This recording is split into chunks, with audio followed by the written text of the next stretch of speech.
Hello, everyone. Can you hear me? I hope they can Hello. hear me. Hello. So, hello, everyone. Welcome to whatever this is. It's not a Mystery Demo Scene Theater. It's not a regular video. It's a special video conference that we are doing. So, my name is Philip. I'm also known as PS or PS Enough. I'm usually involved with the demo scene, and I had a Spectrum since I was a very little kid. And if you don't know what the demo scene is, we try to do stuff with the computer that the computer is not supposed to do. So I always wanted to do more demos for the Spectrum because it was the machine that I learned to program. And I eventually managed to do one of them. Not coding myself, but I'm getting there. Eventually, I'll go back to learning assembler for the Spectrum and do a proper demo. Meanwhile, I heard some efforts in Portugal trying to preserve the history of ZX Spectrum in Portugal. And that's how I met João Diogo Ramos, who is in charge of a museum that we have here called Load ZX Spectrum. And at the same time, through the demo scene, I met this person called bfox, who organizes, it's also a Spectrum demo scener, so he codes for Spectrum regularly. I think you have like 2 entries this year alone already. And he's also involved organizing demo parties. He was an organizer of Chaos Constructions. He's an organizer of Multimatograph. And he's involved with Yandex, which is some sort of Russian Google of some shape or form. I don't know how to describe it without sounding weird. And he's involved in some retro preserving things. And I thought it would be cool to bridge these 2 worlds, the Russian and the Portuguese, and have them tell their war stories on how they preserve the Spectrum and exchange some stuff. And hopefully it will be interesting for the 19 viewers that are currently watching. Thank you very much for joining, by the way. So, bfox, do you want to go first then? Tell us a little bit about ZX Spectrum history in Russia and what you're doing with Yandex Retro Museum stuff. Okay, I firstly will tell about our museum. Okay. The Yandex Museum was founded 4 years ago. Its founders, Mikhail Parachin, it's director of search technologies, and Pavel Anokhin, it's a software developer. They originally placed the museum inside the Yandex office. Okay. And only company employers could get in. But a year later, in 2018, the museum opened its doors to all comers. And it's located in Moscow, next to the Yandex office. Mm-hmm. And today the museum team consists of more than 10 people. Some of them work at the museum permanently, and the rest allocate some part of their working time at Yandex to museum tasks. Okay, very interesting. Yes. So how big is the museum in terms of things that it has and size that it occupies? There are about 50 exhibits in the Moscow Museum, and about the same time are in storage.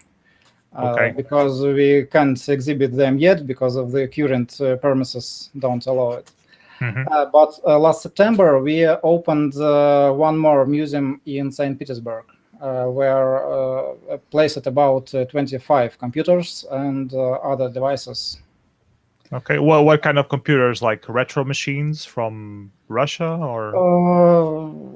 Actually, the museum contains the most striking and iconic examples of computer technology, which can So the be BK, the BK0010. Of course, we have a BK, of course. We have Amiga, we have a Commodore 64, Nextcube, PDP-11, some Soviet computers like Apogee, Vector 06C, Agat, Corvette, Sura, Krista. Okay, those I don't know. A lot of stuff, and also we collect all kinds of exotics like Robotron KC-87, like Japanese Sharp MZ-700, some machines from Texas Instruments, PDP-8, PDP-11, so on. Mm-hmm. And we want to illustrate the diversity of information technologies in different countries. Okay, cool. So I can show you a photo. Yeah, of if you our can. music. Так, how to share screen there.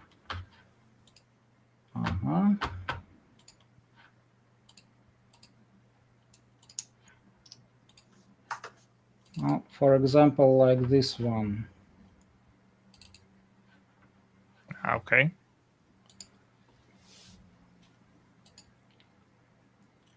There you have consoles as well. Yes, yes. Not only computers, but consoles. iMac. Old Mac, yeah. Yes. And here we are. Stop sharing. Okay.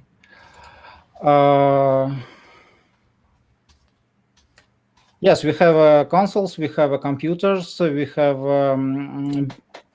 computers divided into home computers, to business machines of the 70s, 80s, 90s, multimedia, and for example, also we are open for cooperation.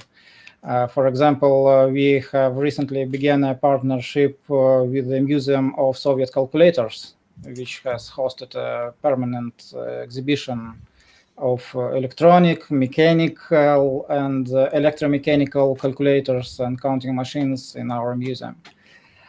This collection includes pocket and desktop calculators, educational and engineering calculators, simple and programmable, and with the tutorials of how to make a program for it. There are devices with different types of displays, sizes, and functionality, and there are also arithmometers. So there are about more than 60 different counting machines there. Okay. So maybe I can show you. I'm early stopped to share screen. Here we are. For example, like this one. It's a short video from the exhibition of calculators. What's the QR code for? The QR code is the link to the website when I have information. Hammer can read information about this calculator and his history. Mm-hmm. So it's very nice devices, and some of them, it's a pure mechanical machines. Nice. It's cool to have the history of that. Andrel Young is asking on the chat how the idea for the Yandex competition for Spectrum came about. Do you want to tell us about that now or save it for later? I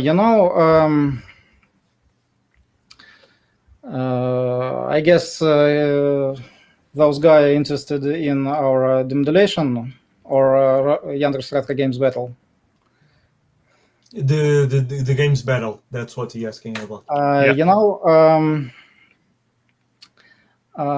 Firstly, we want to show the retro computers, but it's impossible to talk about retro computers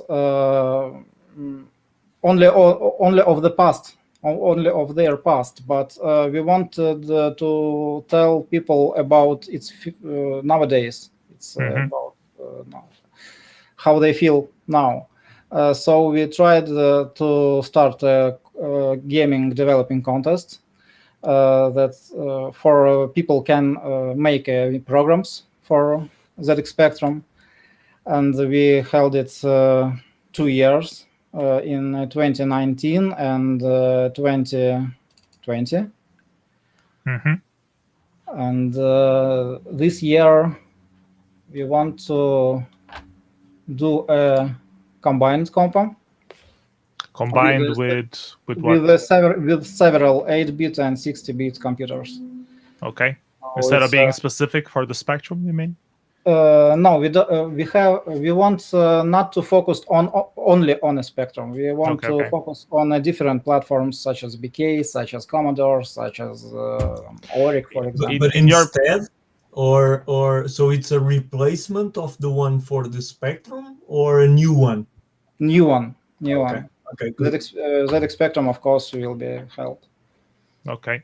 Well, do you have on your museum? Do you have like ways to teach people how to get into using those old computers, like workshops or anything like that, to get them coding, or do they just need to get their own machine and museum is just for looking at them? Yes, of course. We hold a lot of activities. For example, we have museum nights. We have evenings in Yandex Museum. It's a series of talks and interviews with collectors, with software and hardware developers. Okay. Last year, we made webinars about coding on ZX Spectrum. And so we are open for everything. How did you handle the pandemic of COVID? Did you have to close the museums? Did you do more online activities instead? We closed the museum for 3 months. Okay. And in the middle of July, we started to work on offline. But during these 3 months, we made webinars, and we worked under the reconstruction of museum, and we enlarged our exhibition almost twice. Okay, really cool. Firstly, it was focused mostly on Soviet computers, but when we reopened, the number of computers became 50, and there are a lot of computers now from all over the world. It's American, English, German, Japanese, and Soviet, of course. Mm-hmm. Tell us a little bit about the importance of Spectrum in Russia. Why are there so many Spectrums in Russia? Why is it so famous? Why are there so many versions of it? Can you tell us a little bit about that? It's a complicated question. I think I should start from the beginning. Mm-hmm. Actually, the history of ZX Spectrum in USSR began in 1985, when its mainboard was firstly recreated on a Soviet element base in the, experimental bureau of the Polytechnical Institute in Lviv. Okay. Yeah, now it's Ukraine, but in that days that was a part of USSR. And it was a secret enterprise at the time. And the work started back in 1984, after the engineers of this bureau saw the original ZX Spectrum at one of the foreign students. And at the same year, one of them was on business trip to Lithuania, where the possibility of building this computer using Soviet components was discussed. And it took a whole year before they were able to gather all the necessary information, which had to be collected bit by bit at the time to bring, for example, the Z80 processor from the GDR using connections and acquaintances. To find documentation on it, which was available only in parts. And those parts contained many errors, and especially written misinformation, because information of the details of the development was in fact the currency. If you have it, you could change it to another guys, and they could share their information for you, and it could help you to progress in the developing. And for foreign students, those engineers managed to get a schematic diagram of ZX Spectrum on a barely visible blue paper. And also they've got some photo films with ZX Spectrum ROMs listing, and it had to be retyped. And was that industrial espionage, or they? I mean, it was some form of industrial espionage. Some kind of, because it was a USSR. It was very hard to see something from outside. But was this like a official government thing to try to bring a Spectrum and make a cheap version of Spectrum, or was it just a community kind of effort that ended up creating those computers? The main plot was to create a cheap computer for the people, but it wasn't a government order. It's in those days people almost has no alternatives. BK was produced later, 1 or 2 years later, but when the Ukrainian engineers saw the original Spectrum, they were very impressed, because the ZX Spectrum could make dynamical graphics, and it has several colors, not bad sound possibilities, and so on. So they decided, but the original models were very expensive, extremely expensive for Soviet people. So they decided to make something. They decided to make this computer on a Soviet components, because it could be done and it could be cheaper. Yeah. So how did you end up with so many different versions, like the Scorpion, the Pentagon, and all those different variants that exist? The first one, the computer, was made in Lviv, but then the original scheme of this computer was transferred to Leningrad, Moscow, and Novosibirsk, and from those cities it was distributed out of USSR, and then a lot of people made a lot of tweaks and simplifications to the circuit, and for cheaper production, actually. And the results almost, because the Lviv's engineers tried to make the full copy. They made diagrams, basic time diagrams of ULA chip, figured out how the signals exchanging synchronization between the two processors was made. And the main thing was how the data is paired with the ULA. And they tried to make the full copy. And when it was done, a lot of other engineers worked on how to make it cheaper. So as the result, there are so many models. In Russia, we have a special encyclopedia named as SpecyWiki. Unfortunately, it's only on Russian.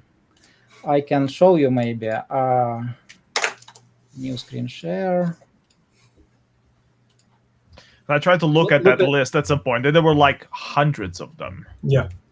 Yes, it's about 150 of different clones. So just look at this.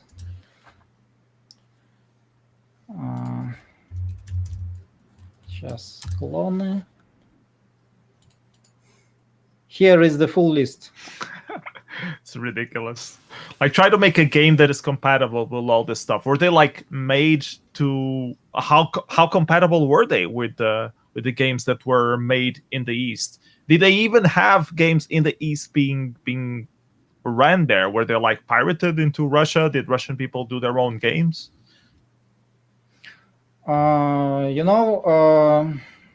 Some of this computer is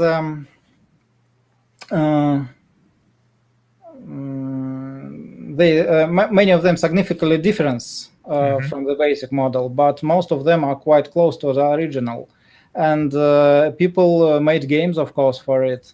But as you know, for example, the most popular Spectrum clone was Pentagon.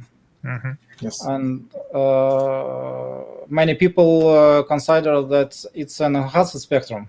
but Yeah. actually it's not. It has Actually, the fancy multicolor that people keep saying that it's easier to do with Pentagon instead of the Eastern. Like I keep asking, why can't my Eastern Spectrum do multicolors like the Russian demos do? Because Pentagon was specially made, they have special memory in right place, so it's easier to get multicolor.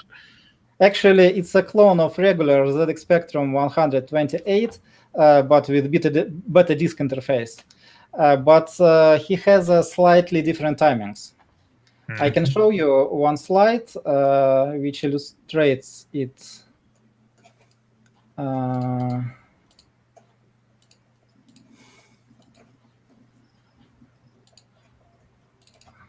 Here it is. So, do you see it? Yes. Yeah. So at the left side is ZX Spectrum with rubber cable. In the middle is the ZX Spectrum, classical ZX Spectrum 128 kilobytes, and on the right side is a Pentagon. So it has different lines per each screen. And the ZX Spectrum is 212 lines, 311 lines in classical ZX Spectrum. In Pentagon, it's 320 lines. It's because of a specific scheme. And in the one frame, ZX Spectrum 48 kilobytes has 69,888 tacts per frame. ZX Spectrum's 128 kilobytes has 70 hundreds, and Pentagon has 71,060 hundreds. And 80 states per frame. So on Pentagon, you can do a little bit more. So if the demo is fixed for Pentagon only, it doesn't work on a classical ZX Spectrum because the int will come twice. And during the one iteration of effect. So the demo will crash. Only because of that. And because of the different number of tacts in one scan line. Multicolor goes left or right, or you can see some artifacts or something else. That's the difference between the Pentagon and ZX Spectrum Classical. Okay. Very interesting. Russian enhanced stuff. João, maybe I'll throw the ball at you to tell us a little bit about the Portuguese museum, and then we can do some questions back and forth. I don't know. Do you have any specific question if you wanna ask bfox about? I have so many that the question will be where to start. So first and foremost, thank you for the invitation. It's a pleasure to be here. As I told you, I'm pretty aware of all the relevance of the spectrum in USSR or Russia, but the fact is I've always avoided to go deep into it. And the reason is specifically because of the amount of information. So when I look at the size of the collection that supports the Load Museum, and I looked at only in this part of the world, we have 150 different computers, I get scared. And because of the language, the difficulty of getting information, I think it's hard for us. I've always avoided it strategically. I do have some friends that collect clones from around the world. One that I'm thinking, Mark Kusterman in the Netherlands, a good friend with clones from all parts of the world. But so I've always tried to focus more on what happened in the UK, in Portugal, in Poland, in Spain, and all the places that had some connection with Portugal. So Argentina, and USA, of course, and many other places. So introducing the museum, I think perhaps that's what's more relevant here. So the museum, the Load Museum, which is based in the center of Portugal in a city called Cantanhede, was basically, it started in 2019.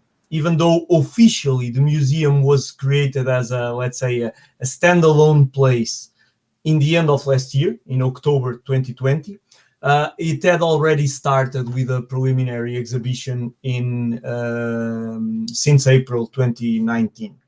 And the fact is, we got a lot of interest around this. We are different from what I heard from Yandex. We are not supported in a big tech company. I wouldn't mind that. But so we're different. And it started more like, okay, we have here one of, not the biggest, but one big collection of Spectrum and Sinclair and Timex stuff. Why not show it to everyone? And the reason we got probably some hype around our project was because there is no such place in the world. So all the places that exist are normally multi-system. They are technology museums, they are 8-bit museums, home computing museums, but they're not focused on a specific computer. It's And weird that the British don't have like a Sinclair Spectrum Museum, because it's such a British thing. It's more or less weird, but it's not so weird because they did add a lot of alternatives. And the Spectrum in Portugal was very, very, very important because of the presence of Timex in Portugal. Most of us had a Spectrum. So obviously there were some Commodore, some MSX, some Ataris, but almost everyone would have a Spectrum because of the cost. And so I had the opportunity to visit some museums in the UK. I visited some places where Sinclair was installed. But the fact is, when you visit all these places, if you really love the Spectrum, you miss something. So you are in these places, but you think, okay, but we should homage it in a better way, okay? And so, for example, I remember going recently to the Science Museum in London, which is amazing, of course. We cannot claim to be anything like it, of course. But the fact is, you go there and you have one Spectrum on display or two, and you almost don't see it because it's mixed with everything. Which means that, for example, when you have a celebration of some important day to the Spectrum community, you lose it. So we intentionally created a niche museum, and we don't plan to change that because that's the most unique thing we have. And because of that, we created the world's first museum dedicated to the ZX Spectrum. Now, if this museum was in the UK, it would be called the Sinclair Museum, because we don't focus only on the computer. We have everything done by the Sinclair companies. So we're talking about the amplifiers, the radios, the calculators. They have the car. Yeah, the C5, the Zyke, which is an electrical bicycle, the A-Bike, the electrical A-Bike, which is a crowdfunding project from 2015, all the engines from to the bicycles, which are the Zetas, Zeta 1, 2, and 3. We have a thing which appears in, no, this is a myth, a urban legend. There's a urban legend that Sinclair had developed that thing to do scuba diving, a propeller, to use in scuba diving that appeared in a movie from James Bond with Roger Moore. But it's not true because the movie is from 1978. And the device that Sinclair designed together with DACA, which is a Japanese agency, that was only developed in 2002, I believe, and it's commercialized in USA with the brand Sea-Doo, which is very famous in terms of water skis and stuff like that. They even did an engine for wheelchairs, so they also have that, and we have all of that on display. Then the multimeters, oscilloscopes, which are still available today with the brand Turbi Tandar. Original, they were Sinclair. And so it's funny to see the reuse that Clive Sinclair did in all these industries, because you have multimeters using calculators cases. You have the TVs, the portable TVs. You have all of that. But now, okay, only this part that I'm describing, someone can copy this tomorrow in UK if they want, okay? And there are for sure bigger collections than mine, so we're not claiming we have the biggest collection. That's one of the questions that I wanted to ask you. Where did you get the stuff? Was it you that was gathering, or you had a friend that needed some extra space in his garage and decided to donate to you? So where did you get No, the way this started was 99% of my collection, and I started the museum because I had a problem, which was I needed ran out of space. space. Yeah, my wife was already. Yeah. I didn't know what to do, and I had two choices. I started selling stuff, or I built a museum. So I built either you get rid of this junk, or you start a museum. Okay, Yeah. I'll start a museum. And I started a museum. It's easier.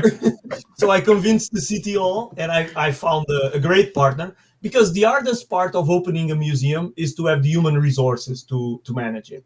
Of course, we miss in other things that bfox was talking about. So the capacity to do the workshops and things like that. We try to do it with an approach based on the community.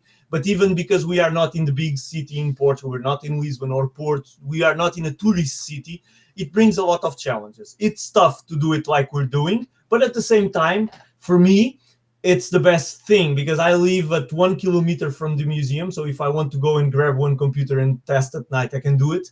I have people coming to my city, so it's also a kind of philanthropic project. Yeah, that's what I was going to say. It promotes local tourism, and Yeah, Portugal is small. You can travel by car anywhere in like 3-4 hours. So yeah, but go tell that to many Portuguese. yeah, we're lazy. No, we have a culture of people Yeah. being lazy to go Yeah. out of their city to see stuff. That's true. Look, I keep telling to the guys from the central area of Portugal Tourism Authority that they are crazy if they don't use the museum as a way to get people from abroad coming. Look, the way, when I say this had some success when we opened the preliminary exhibition, was because from May to the end of that year, we had 5,000 people coming to the museum, and the museum didn't have much people going there normally, and we had people from everywhere going there. We have guys from Turkey, Poland, Spain, Brazil, France, England, Portugal. So obviously they don't come to Portugal just because of the museum, but they come on vacations and then they travel to Cantanhede to visit the museum. So it's an amazing project because it got out of control, basically. We have the same things with our guests from all over the Russia. Yeah. And in this May, for example, in first 2 weeks of May, 7,000 of people comes to us only in 2 weeks. Only in 2 weeks, yeah. Because in our St. Petersburg museum, because it's placed in the center of the city on the Nevsky Prospect. Yeah, so. No, that's amazing. And look, I'm very curious about visiting the Yandex. I know about your work mostly because of my friend Andre, and because of his participation in the battle, the retro battle, the Spectrum competition. I knew a little bit about the existence of the demoscene. Of course, I spoke to Philippe before about a common friend I think we all have, Miguel Guerreiro. Who's also a demoscener. He's Lord Cox's. And he's been So, he developed the ESX DOS. If you know it before, you should know it. Yeah, of course. Yeah, which is used at least in every clone around here to access the SD card. And so I didn't know it was a Portuguese involved in that. So that's an amazing part. But just to conclude the background and then show some pictures. There's one part missing here, because like I was saying, okay, any guy can try to do a museum like this if they have a big collection. But now we added something which is unique from Portugal, and that part I don't want to lose in any way. And so that's the uniqueness of our work, which is many of these computers were assembled first, and then some of them were also developed in Portugal because of Timex. So we had a factory of Timex in the Lisbon area, in Caparica, where they built most of the models sent to the US market, and then started developing some of them. And this is a story that is way more interesting and way more complex than anyone thinks. I am now in contact with people from all the departments of Timex. It's not only the computers anymore. We're talking about the watches, the projects they had with IBM, the projects they had with Ugin Sweden, which is a Swedish POS manufacturer.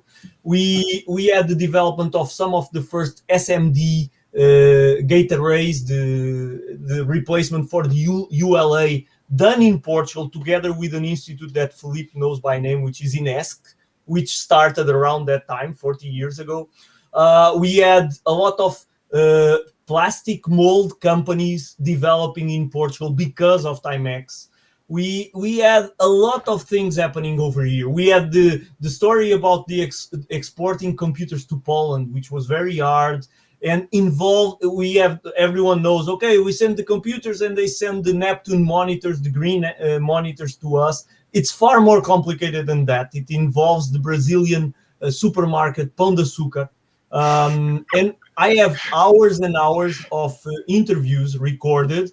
And now I have a problem, which is I basically have the responsibility to write a book about this in the coming years. Are you doing like a documentary or a book, apparently? That's the plan. But before going to the documentary, we need to go to the book, then to create a script, then to think about that. Now, the problem with this is I try to make it a professional project. And bottom line, I have two professions right now. But at the same time, it's a very amateur project. So we depend on the capacity to motivate people and put people working with us. There are people in the audience like Paula Silva, like André Leão, probably many others, that are very much involved. And that's one thing I try to do.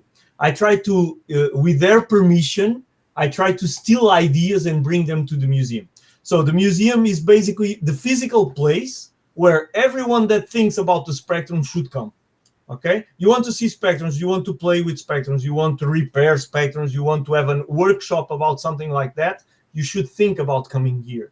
But to do that, then you need to have people that can help you with that. Paula Silva, for example, is an expert in repairing in electronics and repairing spectrum. So we did a workshop about repairing it. We have the most famous Portuguese game, which was Alien Evolution. Well, not the most famous, but the most relevant Alien Evolution, developed by, you know what I mean? bfox doesn't know this story. I will explain to it later. But we need to prepare André before, because he doesn't like that part.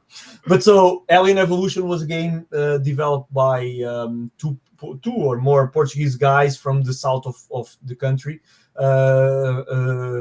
Rui Tito and Marco Paulo Carrasco, and so both of them came to the museum to tell the story. It's a game commercialized in UK through the editor Gremlin, and so an isometric game. And bfox doesn't know this, so maybe this is important, because in Portugal we only sold pirated copies. There was no originals. So for someone in Portugal to make a game, they knew that they would not get any money for it whatsoever, or very little. So they tried to sell it on the UK so they would actually get some money out of it. And these were like 17-year-old kids that were doing this at the time. Same situation in Russia, actually, because most of coders knows that they will not get any money, and they will make a game for freeware. And if they want to do physical cassettes or diskettes or SD cards, they trying to sell to UK, for example, or USA, for example, or make their own copies. But then they have to find the money from somewhere.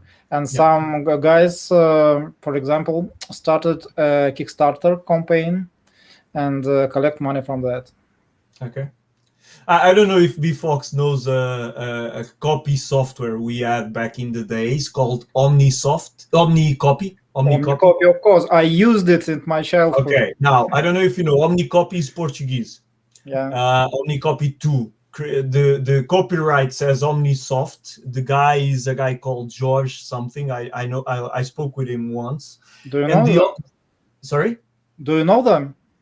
Yeah, he's still working on IT. So I think I know I spoke with him once or twice. He didn't want to tell much more, but the funny about the story is this. So someone asked him about how many licenses they sold of OmniCopy. And he said something like 2 or 3, because then And people start everyone using had it. OmniCopy to copy the program. And the funny is, the program went to, I think, Argentina or Brazil with another name and many differences. So people completely change it. But so just to conclude, so we try to bring many ideas, the work of many individuals to the museum. We have a wall with the cassettes, with pirated cassettes for people to take pictures. That's the work of a Portuguese collector that is collecting the covers from Portuguese places that sold the games, the pirated games. We had diagrams from guys from the UK with all the computers, very precise diagrams. Well, all Sinclair, Timex, and Investronica. We have collaborations with one museum in the UK. We use some videos that they gave to us about the early days of the Circle Life Sinclair's life. There are many others. There are. Then we have a close connection with people like the guys in Brazil. So there's this Jogos 80 magazine, which is from a good friend of us called Marcos Garré, which is a researcher in Brazil about the Brazilian history of video games. And so they're pretty close to us because we launched a magazine called Spectro. So in the 21st century, we have a paper magazine being sold called Spectro, which means spectrum in Portuguese.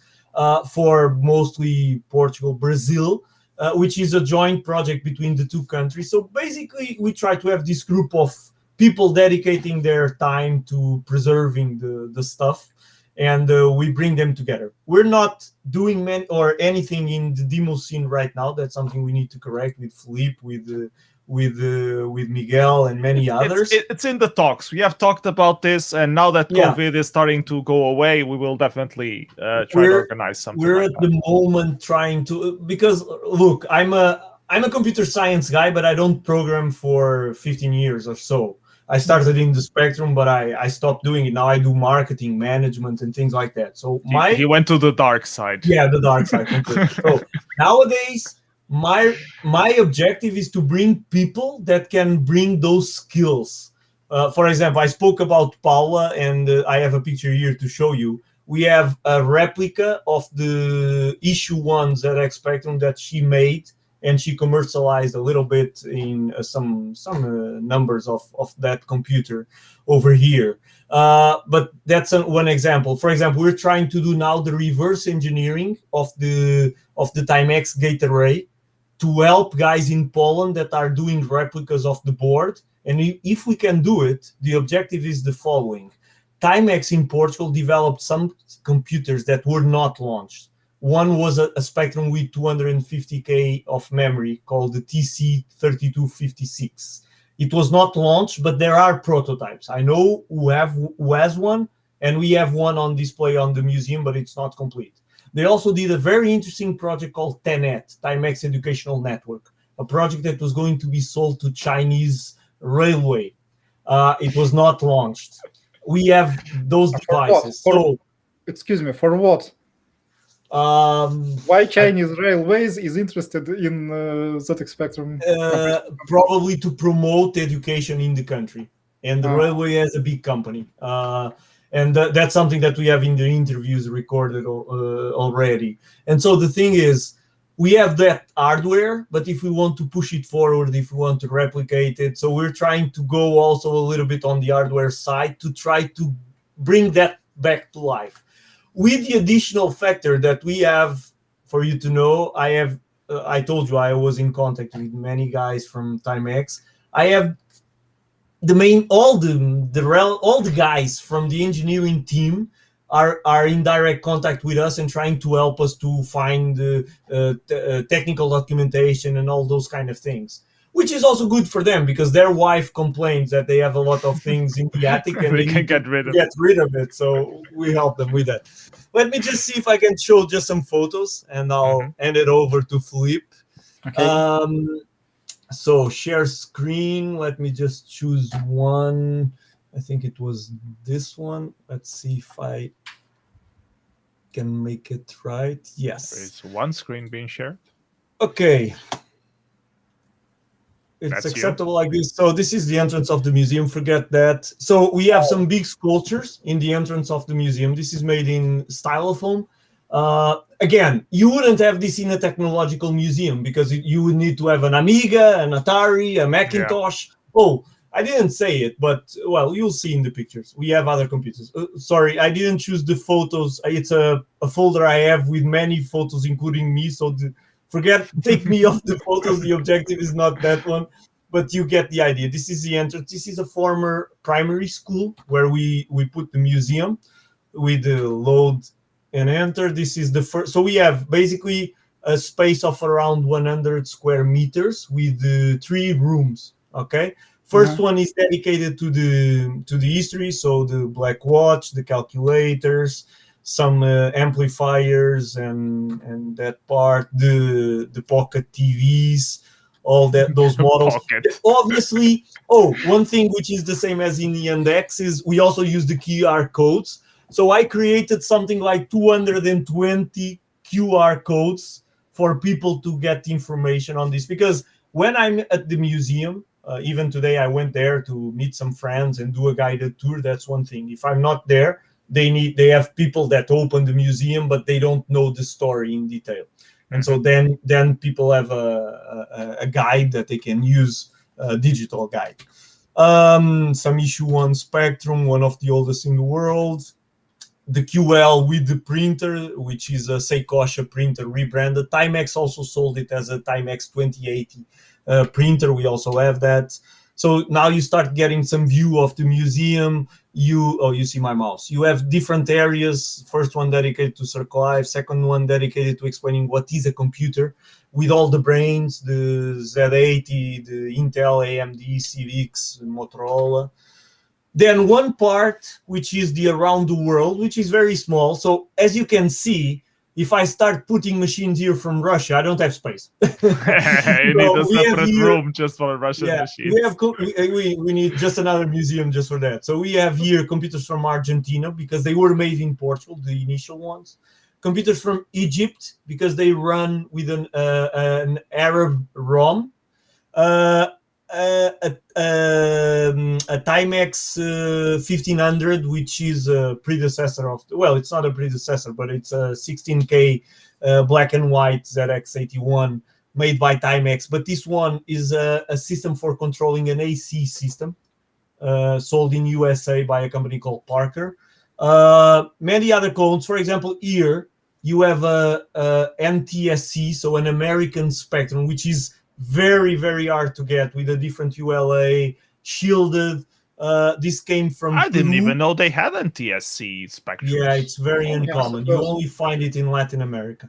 Latin America is a very interesting thing that I learned the other day, because they also had Commodore Spectrum, Commodore 64s there that had like both dual PAL and TSC. Like they had a switch that managed to do both, which is really interesting. Why the hell didn't we have that everywhere, so we wouldn't have the PAL and TSC war? Much more expensive, I guess.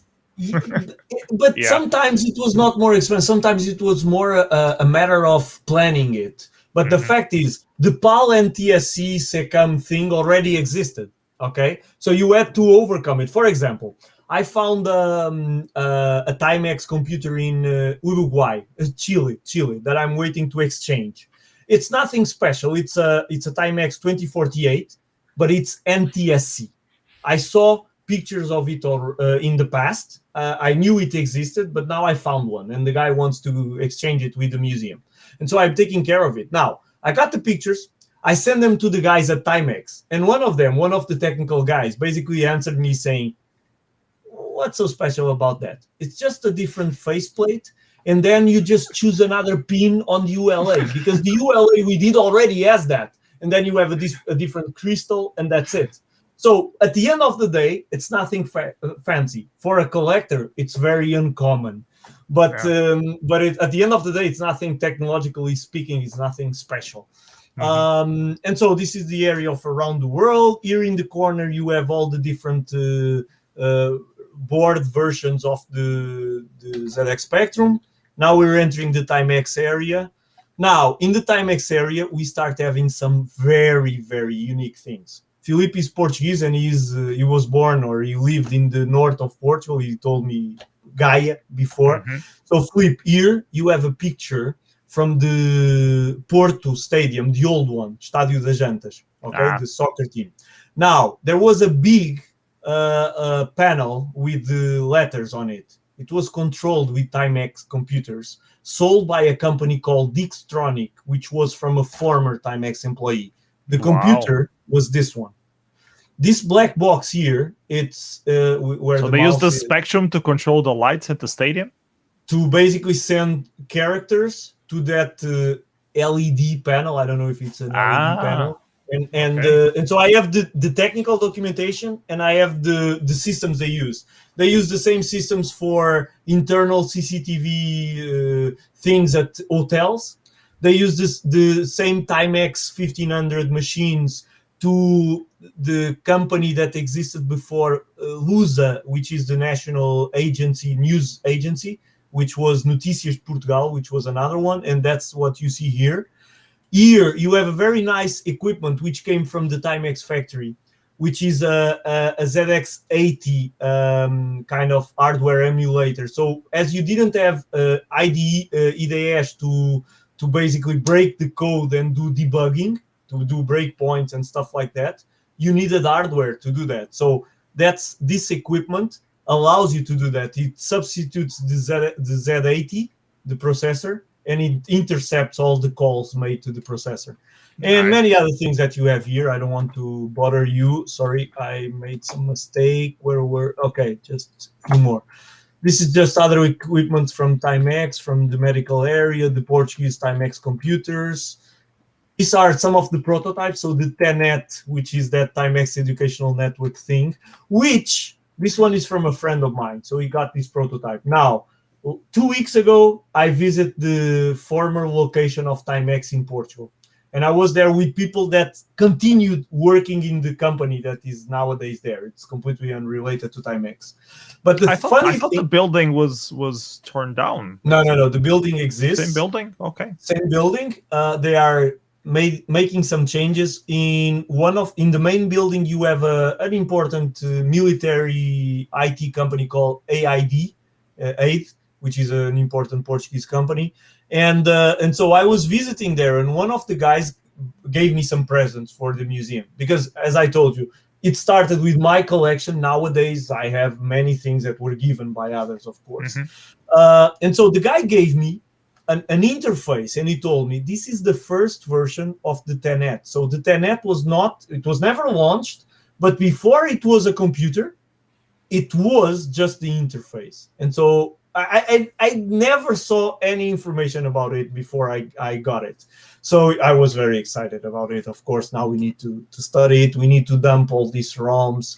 There's a lot of things we need to do still. This is the area of the Timex that I was showing you.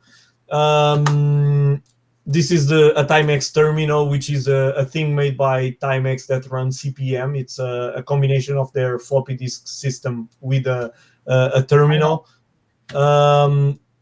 This is still the first room. Then you enter that door, which we call our tunnel to go back in time. And then you see this, which is a replica of a typical room of the 80s in Portugal. So this painting was very common in Portugal. You have some disc phone over here. So now, as you may understand, all that knitting thingies that we used to have to cover the furniture. Yeah, the napkins. Yeah, not napkins. I don't know the name, but yeah, napron. Napron, is French. Yeah. So, and as you may imagine, many of these objects have a special significance for me, because they were from my grandparents and things like that. But when you visit, even if they don't tell you the same, you also have great parents and things like that. And so you associate with it. Now, behind this area, you have this kind of thing. So you have other computers. This is a Spectrum museum or a Sinclair museum or Timex museum, but we do recognize that there were other computers that were very relevant, of course. So we don't have 16 bits because we don't have room. Well, this one is special. I'll tell you about it. But we have the English computers like the Atom, the Oleg, the Acorn, the Dragon, the Enterprise, Then the Americans like Commodore, like Atari, like a Macintosh, one of the first ones that not so special, but the ones that are signed by Steve Jobs and all the team. So we have one on display. And this machine is very special for Portuguese people, and almost no one knows about it. This is the first Portuguese computer. It was made in Coimbra University. It's a thing called Ener 1000. It used the 8086 or a Z80 processor. It used the Euro card, so you could combine many different cards on the computer. It tried to compete with the IBM PC, but it was a commercial failure. And then they launched the second version, which is the one on top, which says Unique, which stands for Coimbra University in Portuguese, Universidade de Coimbra. So this is a very special project to me because I studied in Coimbra, which is a city nearby. And so almost all my professors were involved on it. So we have that on display. Now, this is the rest of the room. So you have some desks from the school. You have some clones that you can use.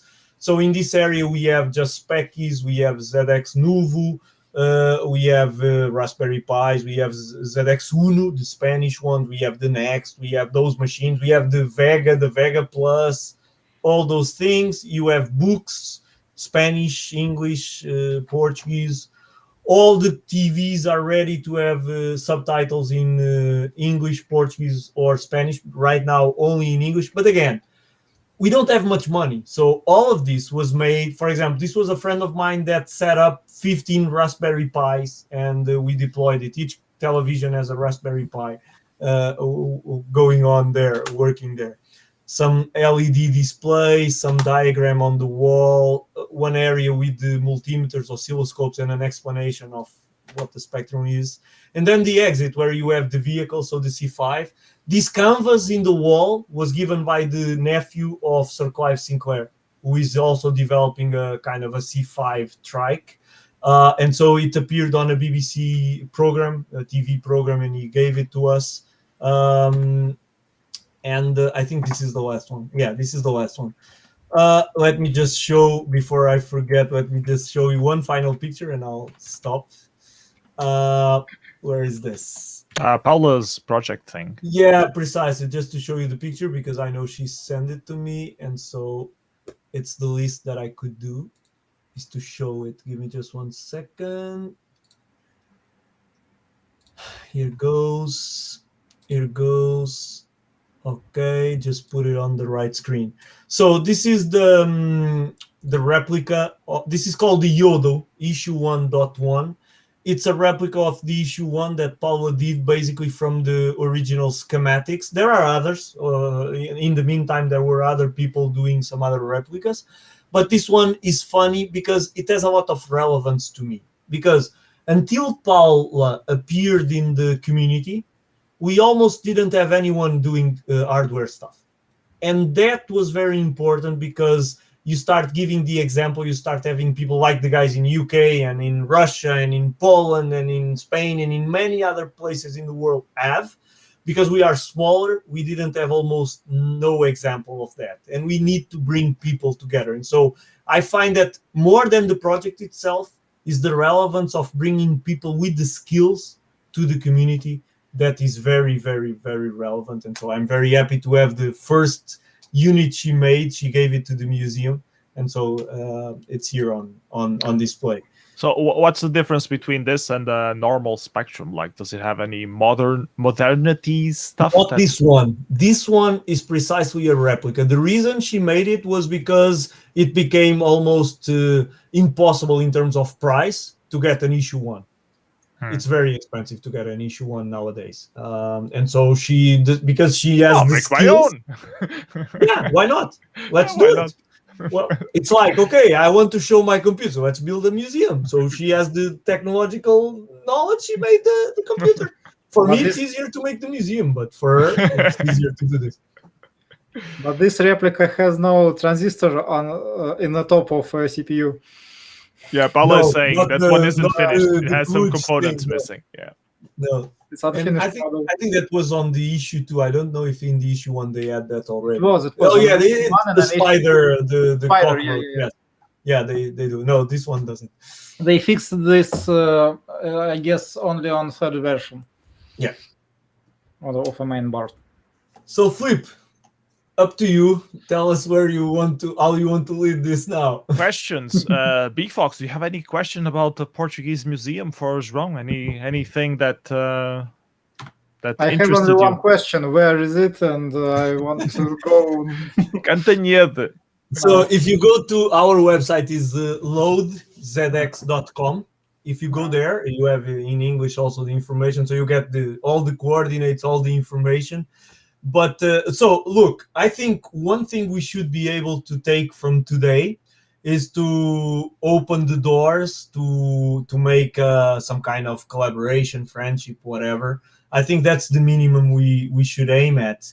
On my side, like I said, I came here with a lot of curiosity to learn about the things in Russia. I know I have friends everywhere in the world. I normally say I have one address in every country in the world, almost, because I need to buy a computer and I ask someone to help me. So now when I need something from Russia, I know who I'm going to contact. No problem. Yeah, but I think we should try to find ways to collaborate. So you guys have the Yandex. We started doing this year the GOTY, which was an award of the best game of the year, but in a different way. That's more the work of André than myself. So look, the project of André, which is Planeta Sinclair, I'm saying André and his team, of course. I normally explain it's just a different project because we don't have the need to put them together. If not, we would, because a museum needs to preserve stuff, and what they do is preservation. So we get along very well and we combine. So we should find ways to collaborate with. Let me try to explain a little bit what Planeta Sinclair is for bfox who doesn't know it. So it's a blog I know. Oh, you know it? Okay. I know because they were in a jury of Yandex Battle last year. Okay, so he explained what Planet Sinclair is. Yeah. Okay, that's good. Which makes me wonder if the blog shouldn't be in other languages besides Portuguese. I know they sometimes do some English text, if I'm not mistaken, but usually it's Portuguese only. Look, it's so. I'm not the one to answer on behalf of Andre, but I'll give you the. Andre is on the chat, so yeah, he's on the chat. He can explain answer eventually what he thinks. I know he loves to write, and that's why he made a blog. Now I'm pushing him also a lot to YouTube because I need help to bring content. But at the end of the day, we have a huge difficulty, which is a lot of people in Portugal, almost everyone understands English, at least from the IT community, everyone understands English. So it's not a problem if we do things in English. But at the same time, I also think we should make a statement before before making this project. Obviously, this project was not made to the city, to Cantanhede or to Portugal. It was made thinking about the world, of course. Mm-hmm. But before doing that, I think we need to make a statement in our own country. We need to formalize it. And for example, I have that difficulty. My videos in YouTube, most of them, almost all of them are in Portuguese. Not because I don't like to speak English, but because if I do it, I'm bringing some new people, but I'm pushing away some other people. And the museum, at least ours, at the end of the day, is not for the collectors. Obviously, the collectors are fundamental because we are the ones that come here today to YouTube to talk about this and stay 1 hour or two around the table. But at the end of the day, if we don't bring the family with the father and the grandfather with the grandson to tell them about how it was to grow up in the 80s, we don't have success. So we need to do that. And for example, we use Portuguese a lot because of that. So it's more a matter of resources. Like yes. you would like to make it also bilingual, but at the same time, you are limited in time and money and people. Find me a way to do subtitles automatically that work, and I'll do it.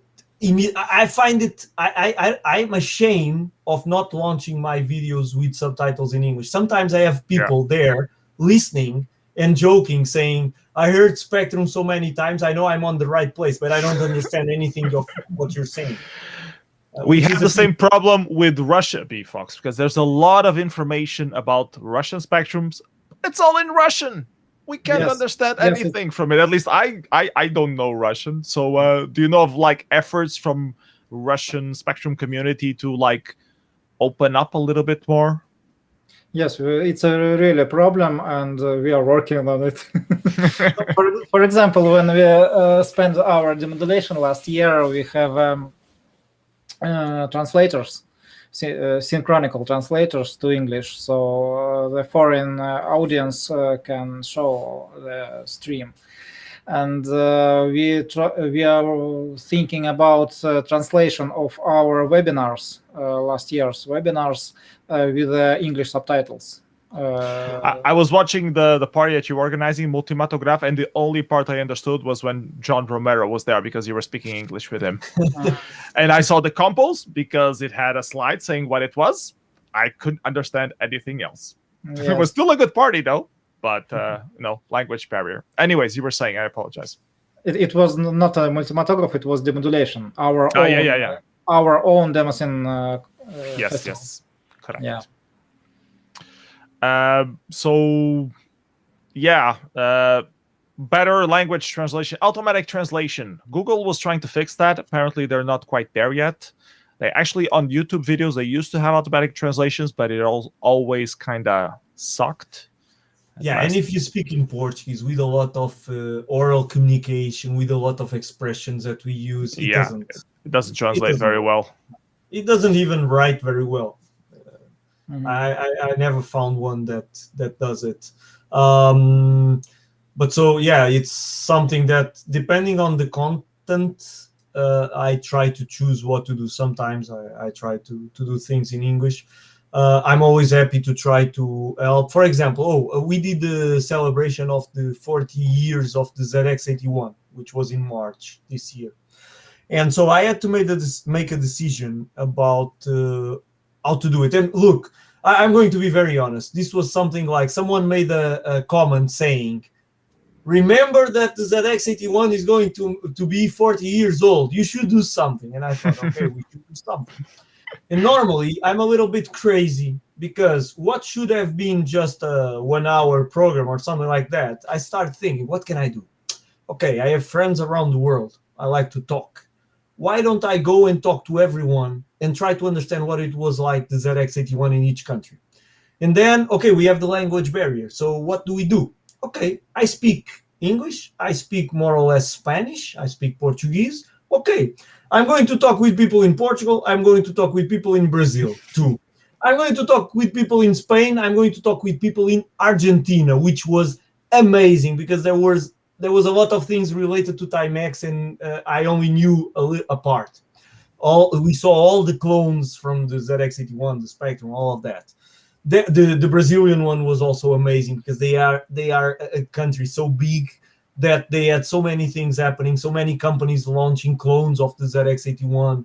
There's a lot of stories about smuggling components from Portugal to Brazil and things like that we were able to find out a little bit more. And then it's funny because you hear the story and then you go and you double check it with people here. So we were able to find some of those things. And then we did with the Netherlands, where we made a collaboration with the Home Computing Museum, which is an interesting project also, and the UK also because it was mandatory. Now, if I met bfox before, I would have included Russia, but next year I know we can do it also. It's not a problem. Yeah.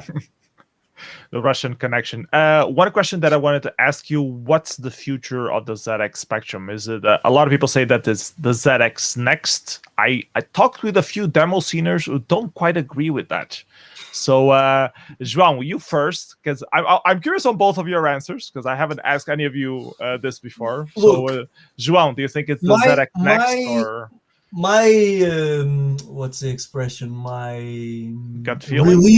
My religion is okay. the Spectrum. Okay, so I don't care. I like the Next. I think the Next is an amazing accomplishment in terms of entrepreneurship. And our museum is a lot about entrepreneurship, about recognizing the work of the guys that gave us the computer. Okay.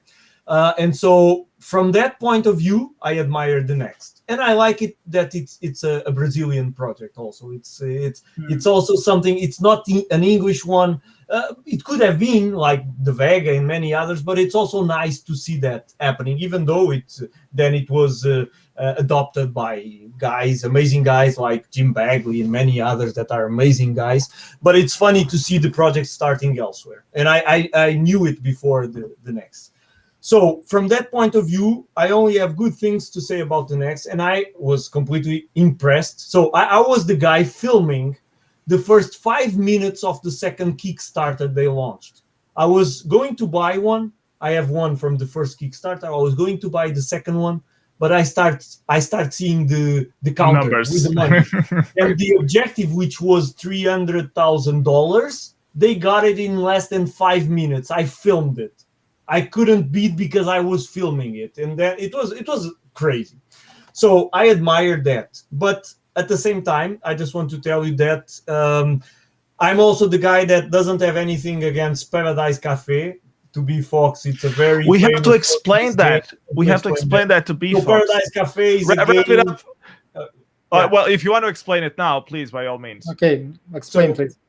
Paradise Cafe is a game made in the 80s about sex. It was very famous. It was signed by a name of a guy, an alias called Damata. No one knows who he is. We have some theories, but we don't know for sure.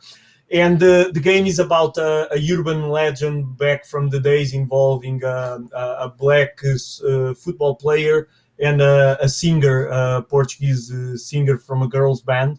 And the game is about sex, and because of that, had a lot of everyone talks about it. So if you ask a Portuguese, what's the most famous Portuguese game? It's Paradise Cafe. Now, if you ask to your friend or our friend Andre and many others, they hate the game because the game is not representative of what the Spectrum was. But I'm the guy that what I want is for people to talk about the Spectrum. So if you guys want to do Spectrum was so much more than that. And like I had Spectrum for years, and I barely played. I saw like a friend showed it to me once as a curiosity. That wasn't the main games that I played. People just say that because it's like it's controversial. Man, you can laugh. Today I was in the museum and I used a game to show to a guy that didn't knew the Spectrum. I showed him a game called Ainun, which is a very simple game of two gunfighters throwing. Yeah, the reason I use it is because it loads very fast. Mm-hmm. So I like that game to demonstrate. But again, it's not representative of. It's not a RoboCop. It's not a Barbarian. It's not a Chucky Egg. Chucky Egg. I hate questions about games because I'm not a researcher of games. I know the ones I like to play, but that's it. But so to finalize my answer to your question, Philip, you can do your demos in whatever you want. If you want to use Timex high resolution machines, do it. If you want to use the Russian clones, use it. I really don't care as long as you're using something which is a Spectrum. That's what I want. There's actually a good culture in the demo scene. Like we try to find machines that are like not that famous to be like the first demo scener to do like a full demo to explore the full limits of the machine there, because some machines didn't even have proper games. They were too crappy for games to exist. So demo sceners see that like as a challenge. I'm gonna learn the assembler on this, and I'm gonna do like an awesome demo with a horrible 1-bit sound and free colors and try to do something good out of that. So there are a lot of small demos for exotic hardware like that. bfox. Yeah, I totally agree. But as for ZX Spectrum, my opinion that if you're making a demo, your demo should work everywhere. On a Russian clone, on an original British model, on a Spanish model, Portuguese, or FPGA clones, modern. For example, ZX Evolution, Mister, of course, ZX Next, and all of them has their different timings. So if you want to show your demo as you imagined it in your mind, you should write a code with after detect of type of a model And after fix your code, if you use multicolor, for example, or if you use special banks of memory to make it properly work on each of clone. Like So a real professional demo tries to do that and fix that, and sometimes you can't quite do all the tricks. Let me make a tricky question now from not from a demoscener, which I'm not, but from a guy that developed for the web or many other things. That's like trying to do a website a few years ago that runs in every browser in the same way. Internet Explorer. At the end of the day, we know the theory, but in practical terms, you don't have time for everything. Yes. Now, some people are so experienced that they already know when they are writing what will work in some machines and which will not on others. The problem is getting all of the different machines to test it properly on. And I guess ZX Spectrum emulators sort of are decent enough. Like for other platforms, it's a lot harder to have the accuracy that the ZX Spectrum emulators do, even though they're not perfect, but they are a lot better than for other platforms. So that sort of helps. We have other people. I see TMK on the channel, so TMK has a lot more experience doing this because his demo worked on both Eastern and Western computers. I wonder if they had a Western computer and not just a Pentagon to develop on. Philip, I can share you a secret. Because TMK is my friend and I work in a museum with all of this hardware. So you used you were the beta tester. Yes.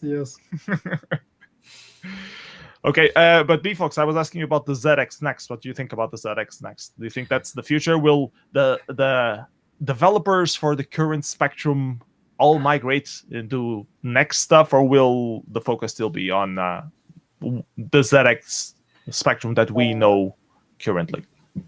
You know, it's a complicated question for me because in Russia we have ZX Evolution, which were made 12 years ago. It's a modern version of ZX Spectrum with a real Z80 processor, with a real AY chip, and with a FPGA controller for ULA and everything else. I was talking with DS Labs about this before. I invited you to join. I was talking with him a lot about the ZX Next and what the future is, and he was like saying something, and I don't want to misquote him because I don't want to start a flame war, but like that the ZX Next felt a bit like over-engineered. You put like something, you have a Raspberry Pi there to do a Spectrum's job. Yes. You know, and if we are talking about ZX Evo, it's I think maybe more. But do a lot of people have the Evo? It's more closer to original version of ZX Spectrum, but not the British. For only Pentagon, unfortunately. Okay. Unfortunately, ZX Next it has some not a mistakes, but some things that a lot of people hate. Yeah. But the 800 of new users is a reality. So most of those users still use it to play the other Spectrums. And one of the things, because I got the ZX Next, and one of the things that I wanted to have it was for the compatibility with the Pentagons, so that I could see Russian stuff running on real hardware. And the timing wasn't correct. So it wasn't working. It worked somewhat, but it wasn't perfect. And they say it might eventually be fixed, but it wasn't working right now. So I was a bit disappointed on that because I wanted to use the ZX Next and just do a demo show and play demos from Eastern and Western on the same machine, and just boot to the different settings and use the same machine. And I couldn't. Aren't we? Sorry, bfox. I'll add afterwards. Please go ahead. Yeah, actually, I think that every machine is a good if it is a ZX Spectrum machine, ZX Spectrum compatible machine. So I've bought two ZX Nexts in both of our museum, and I'm waiting it at the last of summer. I was in a second campaign.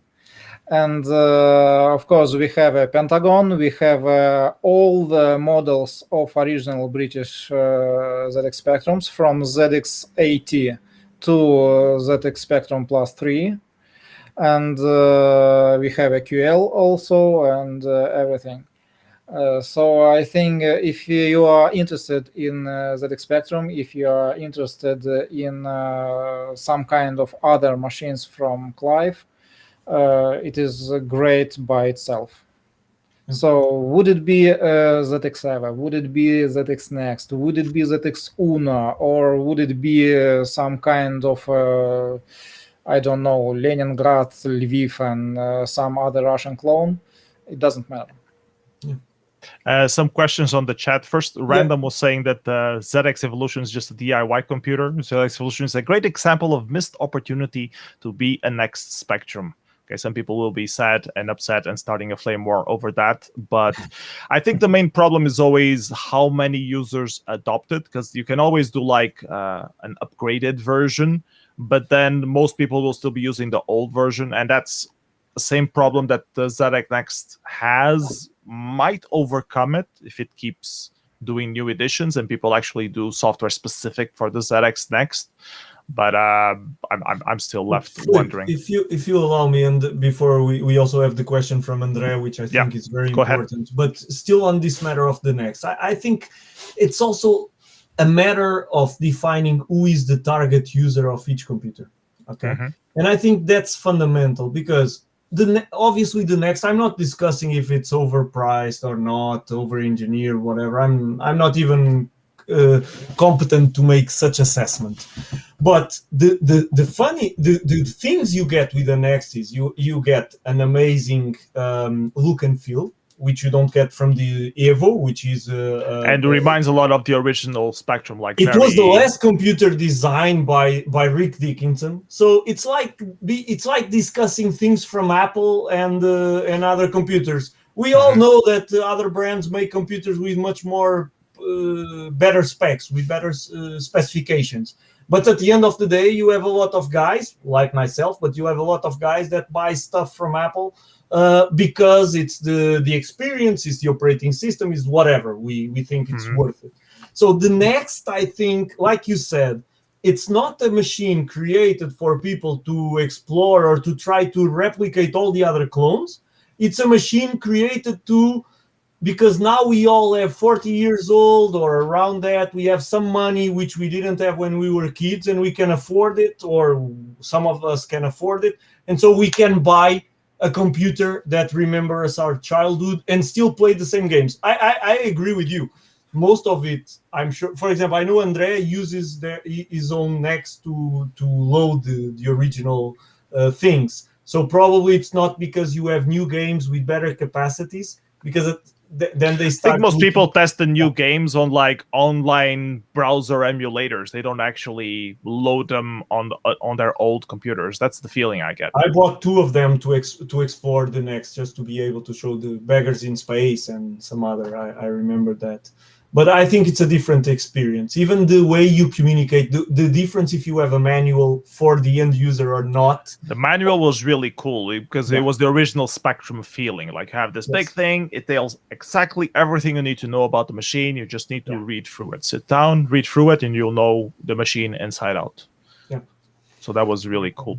Let's go into some other questions. The question from Andrea was very interesting to bfox. bfox, how is it possible to have coders as good as Oleg Origin, Udotov, Grashev, and so many others? We're talking about a non-profitable niche, but they spend months and years coding their games. Those people just like coding. too much free time. Not so much free time, but they wanted to do their best, so they can do it during weeks or months if it needed. So, for example, Dizzy, wonderful Dizzy, it was made during 3 years. What the last version was the winner of our GOTY award. Yes. So it's normal for Russian people. For example, I've started my own game for 16 kilobytes ZX Spectrum last year. I doing it in about 2 or 3 hours per week, but I'm doing it because want not to release it, for example, tomorrow. I want to release it when it's good. when it will be ready. So the international launch of your game, we can do it in the museum in Portugal. Okay, the thank door is open. So I think that Denis Grachov and Sanchez and any other coders thinks in the same way. We have a similar mentality with the demo scene as well. Like, a lot of people make demos to fit the deadline, but there are also a lot of demo sceners who do demos like for the period of years. They just build, they have this idea and they keep working on it, and then eventually they'll do a release after many years. So it's I say sometimes you have to stop. Sometimes you have to stop and release. That's when deadlines are good. It helps you focus into a release date. Yes. And the games don't really have that, at least games for retro stuff. They don't really have a hard deadline. It's whenever you want it to be released. You don't have like a publisher waiting. So yeah, that gives you some sort of leeway to delay the project for years on end, and eventually or not, they will get back to it or eventually release it. Other questions from the chat. People were just talking about different things. Dizzy was Game of the Year 2020. There were good original games by Copperfeet and others. Last Battle, for example, was even multiplayer over modem. Wow. Anyone wants to talk about modem on Spectrum? I'm going to assume it's slow. I do have the models from Timex, but I haven't tried them, so I can't comment based on real experience. Only based on the existence of such device. We have with the Prism also. We have the Prism 500. I think that's the name. We have some devices in the museum. Okay, bfox, do you have any experience with running modems on a ZX Spectrum?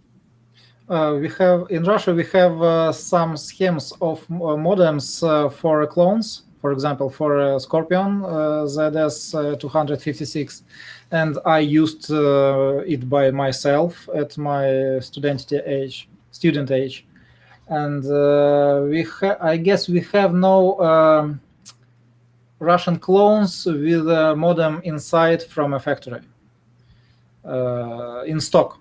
I mean, so. Random is asking if there were Spectrum BBSs in Portugal. Do you know of any, João? I don't think so.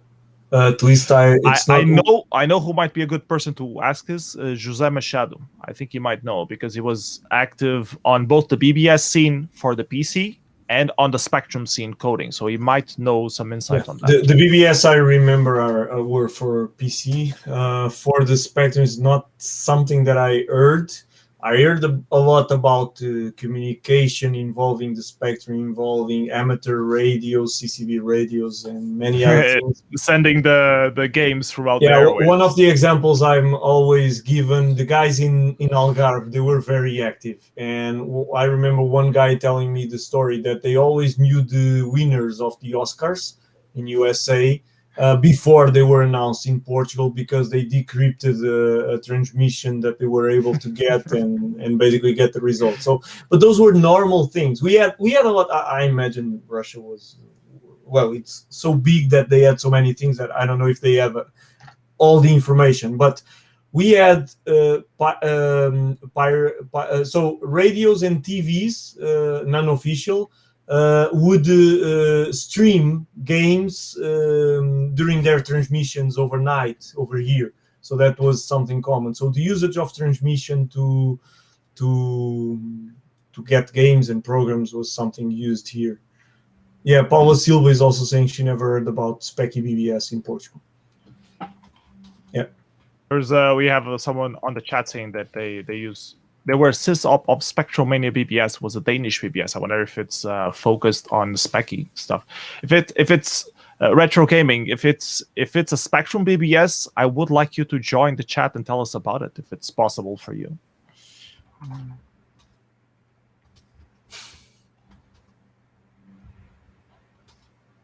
Yeah, I'm sending you a whisper via Twitch DM, so let me know. Any other questions? People on the chat, they don't have any right now. bfox, any other stuff you would like to know about the Portuguese spectrum stuff? No, Not really. We are cleared. João, what about you for Russia? You know all the Yeah, Russian stuff you ever cared about? I think I think it's we will really communicate. how many what? I think that we will communicate later about. Yes, I think you need to put us in contact, Flip. Yeah. And because the difficulty here is really where to start. So of course I know the biggest names, but I don't know almost nothing about all the cones. So well, I learned today, and that was very interesting for me in the beginning. I paid a lot of attention about how you explain how things happened, and it makes a lot of sense. Russia, with very skilled people, with a huge country, with doing the same that happened in Brazil, where basically they got the computers and start copying them and replicating it with their own components. So that makes a lot of sense to me. Now, in terms of which ones were the most relevant, which ones sold more in which parts of Russia, it's all a new world to me. So I don't know what to ask. The question is, someone needs to write a damn book in English about that, because I want to buy it and read it, or Same. book or webpage or whatever, or we need to talk for a while about that. There's one question that I wanted to ask. Okay, Retro Gaming saying there was a PC BBS. Okay, so maybe not that interesting to talk about in this particular chat, but thanks for answering anyways and contributing to that on the chat.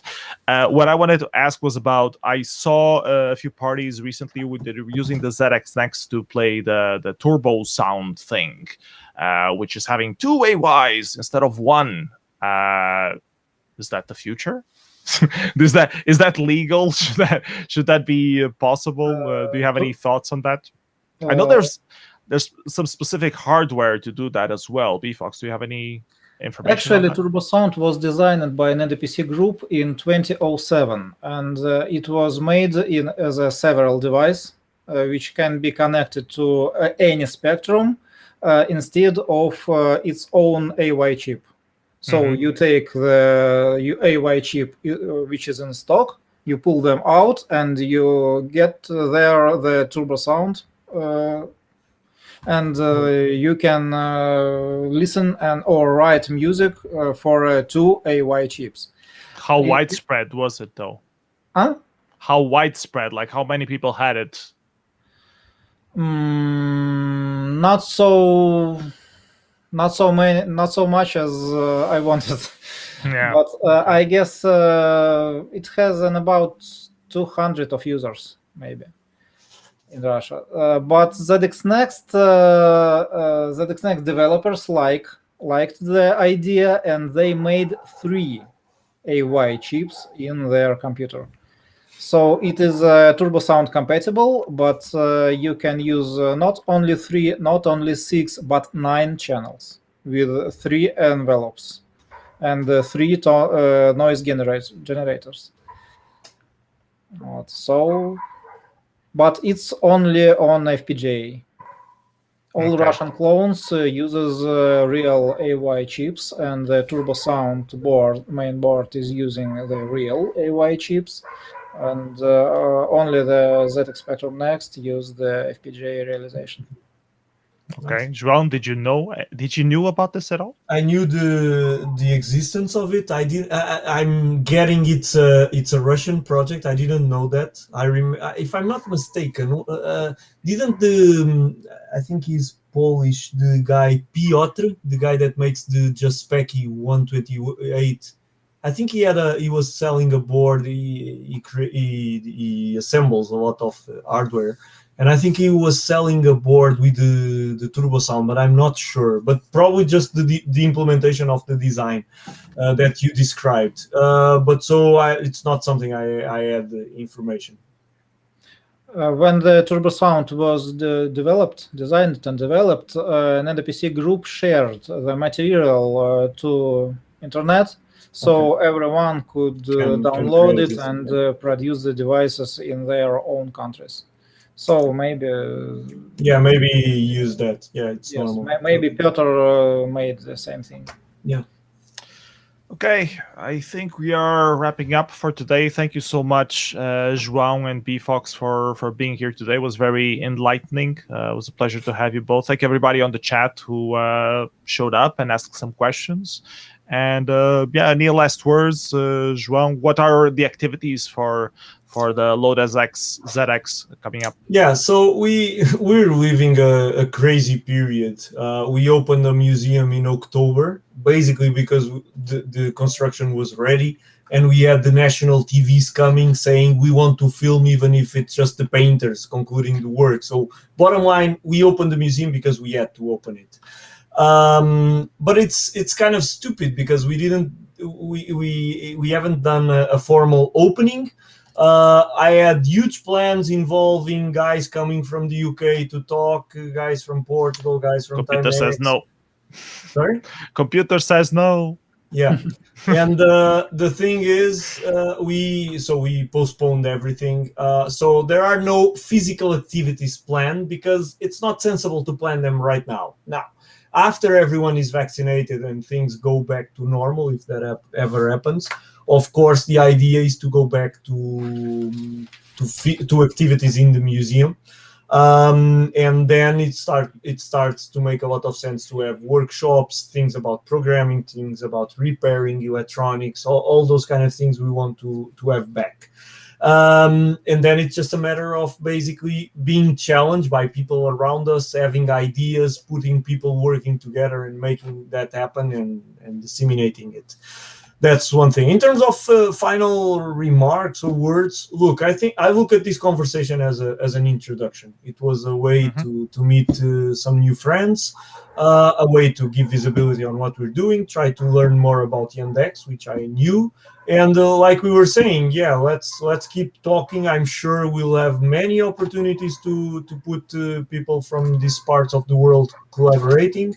We're completely open to that. Everyone is welcome. We want to be one of the physical places in the world for everything related to the spectrum. So why not one day dream about having the Yandex retro battle, having some kind of activity also at the same time in Portugal? Why not?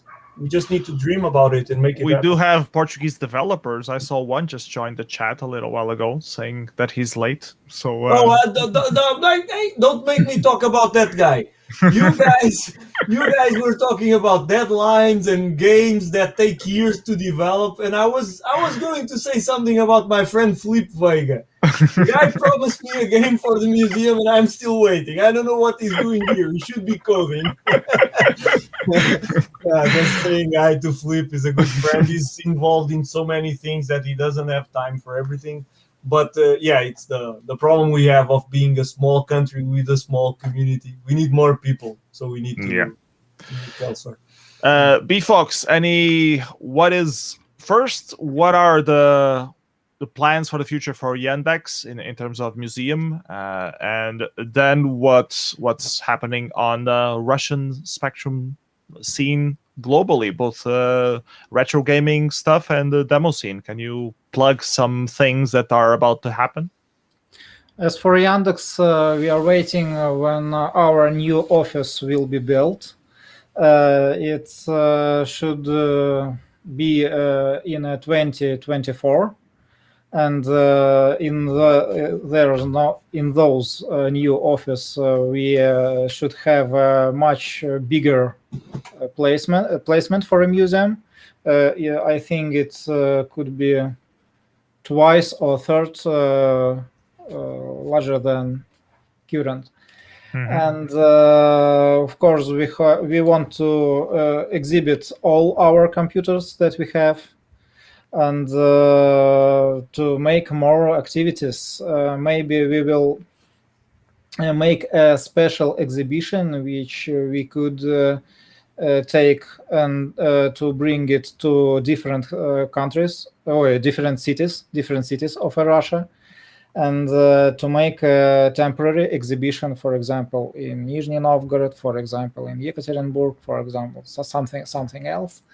And as for ZX Spectrum, I think that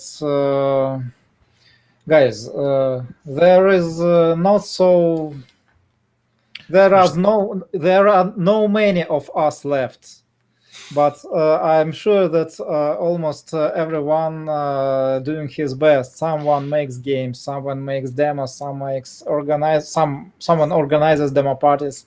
And I must say that Russian spectrumists are ready for any kind of cooperation with foreigners for the benefit of our favorite platform. So let us all unite, keep the ZX Spectrum scene alive, and amen. Can you tell us a little bit about the demo parties there are in Russia? Because Russia is one of the countries that has most Spectrum-related demo parties everywhere. Chaos Constructions, D-Halt, Multimatograph, Cafe, that other one that you organized, what's the name of it again? I forgot. It's Multimatograph, D-Halt, Cafe, Demodulation. Demodulation, that's it. Demodulation, yeah, it's a lot of them. We had Millennium, we had Antic Toy, we had Kitsoft.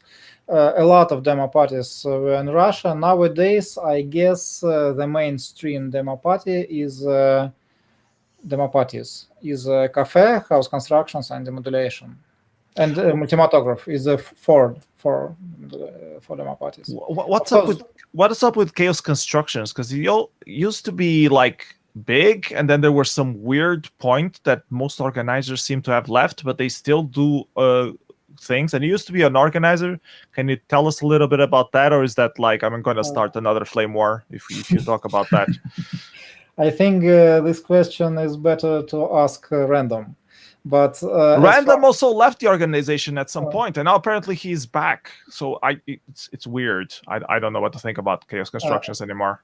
He's in the chat right now, so hello, Random. And he's a good friend of mine. So I'm not a regular organizer anymore, but as far as I know, Chaos Constructions was a summer demo party. Some years ago, it began its winter edition. So it started to twice a year in a winter and in a summer. Yeah, like assembly. Yeah. Yes. Last year it was cancelled in summer. It was only winter edition, and this year it will be on summer too, but on the same party place as in winter. Okay. So it will be like not so big, not so large demo party as it was previous years, but it seems to be cozy. Okay. So well, in COVID, you don't really want to be cozy. You need to be 1 meter apart. But maybe by then, everyone will be vaccinated already with the Sputnik vaccine and everything, so it should be fine. Okay, so I'm going to wrap this up, unless anyone has any last questions that they want to, or things they want to say. Nope. Okay, so thank you everybody for watching. See you next video, and keep on coding on the Spectrum and or making music or making graphics, because it's important. Someone needs to do stuff with only 2 colors in an 8x8 character. So go for it. So yeah, bye everybody. Take care. Thanks for joining. Bye.